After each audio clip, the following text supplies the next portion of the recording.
છોટાઉદેપુર જિલ્લાના બોડેલી તાલુકાના લરોદ ગામ ખાતે આવેલી સરદાર સુગર ફેક્ટરીમાં ખેડૂતોના 18 વર્ષથી 12 કરોડ જેટલા જે નાણાં છે તે નાણાં ન ચૂકવાતા ખેડૂતો હાલ ઉગ્ર વિરોધ કરી રહ્યા છે।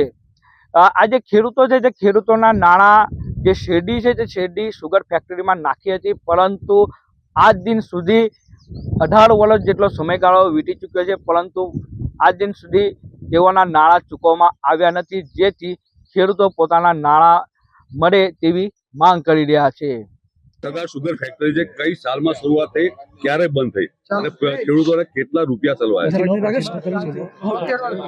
આ સરદાર સાહેબના નામથી ઊભી થયેલી એક સંસ્થા છે। ખેડૂતોના સહકારથી, સરકારના સહકારથી અહીંયાની જે લોકલ ટ્રાઇબલ જે પબ્લિક હતી તેના ઉદ્ધાર માટે એક સંસ્થા ઊભી કરેલી સરકારે અને ખેડૂતોએ ભેગા થઈને।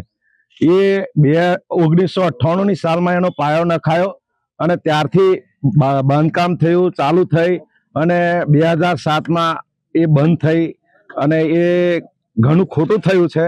અત્યારની હાલતમાં ખેડૂતોને સુગર જો હોત તો ઘણો ફાયદો થાત અને બહુ લાભ થાત।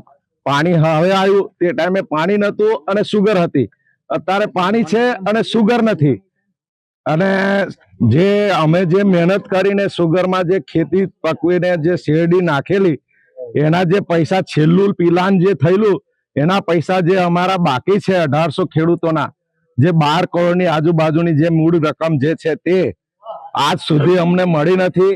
અત્યારે એના 3 ગણા પૈસા સરકારમાં થઈ ગયા હોય અને કદાચ થઈ બી ગયા હશે, પણ સરકારને જાણ બી છે, પણ સરકારને એ અધિકારીઓને, નેતાઓને એની બાજુ લક્ષ્ય નથી, એને આપવાની કોઈ એમની તૈયારી દેખાતી નથી। એના માટે અમે આ એક ખેડૂતો પોતાની રીતે ભેગા થઈ અને આ એક રજૂઆત કરવા માટે નાની એક મીટિંગ કરેલી છે અને બધા આની અંદર પોતાની સ્વૈચ્છિકતાથી જોડાયા છે અને આગળ મોટી રજૂઆત કરવા કે મોટું કઈ આંદોલન કરવાની બધાની તૈયારી છે। એટલે લોકો તમે મળી ચૂક્યા છે, કેવો રિસ્પોન્સ તમને મળ્યો છે? હાલમાં તો ટેમ્પરરી અમે 100 ખેડૂતોને મળ્યા છે અને બધા તૈયાર છે અને આગળ જો જરૂર પડશે તો બધા તૈયાર થશે। કેટલા મુખ્યમંત્રીઓને તમે મળ્યા? મુખ્યમંત્રીઓમાં તો અમે નરેન્દ્ર સાહેબ જે હતા, આપણા ગુજરાત રાજ્યના મુખ્યમંત્રી હતા, ત્યારથી અમે મળેલા છે। નરેન્દ્ર મોદી સાહેબને મળ્યા, ભૂપેન્દ્રભાઈને મળ્યા, પેલા આપણે વિજયભાઈ રૂપાણી સાહેબને મળ્યા, નીતિનભાઈને મળ્યા છે, આનંદીબેન પટેલને, બધાને, અમારા લોકલ ધારાસભ્ય જે અભિસિંહભાઈ તડવી સાહેબ એમને બી લાગે છે અટવાયું છે। શું કારણ? આ કારણ તો સરકારી ધોરણે સરકારને જ ખબર છે કે કારણ શું છે, ખેડૂતને ના ખબર હોય કે કારણ શું છે। ખેડૂત તો ખાલી હવાર ઉઠે, ખેતરમાં જાય અને પકવીને પાછી પાકે તે દિવસે ફેક્ટરી મૂકવા આવે, બસ। બાકી આગળની વિધિ ખેડૂતને ના ખબર હોય, આગળની વિધિ સરકારને જ ખબર છે કે શું છે, કઈ લોચો પડ્યો છે કે કેવું છે, એ બધું સરકારે જ જોવાનું છે। આંખ છતાં આંધળા થઈને, કાન છતાં બહેરા થઈને બેઠેલા નેતાઓએ જાતે સાંભળવાનું છે અને જાતે આત્મમંથન કરવાનું છે કે આંખ ક્યાં છે આપણી, કે બાજુ જઈ રહી છે અને કાન કે બાજુ સાંભળી રહી છે। આંદોલન કરવાની તૈયારી ખરી તમારી? આંદોલન ખેડૂતો બધા તૈયાર છે, પણ એવું નથી કે અમારે આંદોલન કરવું છે।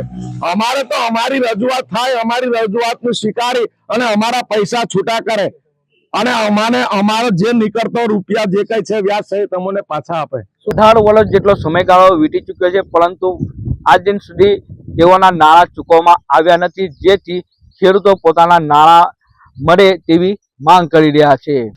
છોટાઉદેપુર જિલ્લાના બોડેલી તાલુકાના જે લરોદ ગામ છે, લરોદ ગામ ખાતે 1998ની અંદર સરદાર સુગર ફેક્ટરીની સ્થાપના કરવામાં આવી હતી। આજે સરદાર સુગર ફેક્ટરી છે, તે ફેક્ટરી ચાલુ થયા બાદ જે ખેડૂતો છે, તે ખેડૂતો પોતાનો જે પાક છે, શેરડીનો પાક, આ જે પાકને આ સરદાર સુગર ફેક્ટરીમાં નાખતા હતા, પરંતુ આ જે ખેડૂતો છે, તે ખેડૂતો આ સરદાર સુગર ફેક્ટરી બંધ થઈ જવાના કારણે ખેડૂતોના 12 કરોડ જેટલા જે નાણાં છે તે નાણાં આજ દિન સુધી ચૂકવાયા નથી। 18 વર્ષ જેટલા સમયગાળો વીતી ચૂક્યો છે, પરંતુ ખેડૂતોના નાણાં ન ચૂકવાતા ખેડૂતોને હાલ કફોડી હાલત થઈ છે। આ જે ખેડૂતો છે, તે ખેડૂતો સરદાર સુગર ફેક્ટરી પર ભેગા થયા હતા અને પોતાના જે નાણાં છે તે નાણાં ચૂકવવામાં આવે તેવી માંગ કરી રહ્યા છે। આજે ખેડૂતો છે તે નેતાઓ અધિકારીઓ સહિતના તમામને તેઓ રજૂઆત કરી ચૂક્યા છે, પરંતુ આજ દિન સુધી સમસ્યાનો ઉકેલ આવ્યો નથી।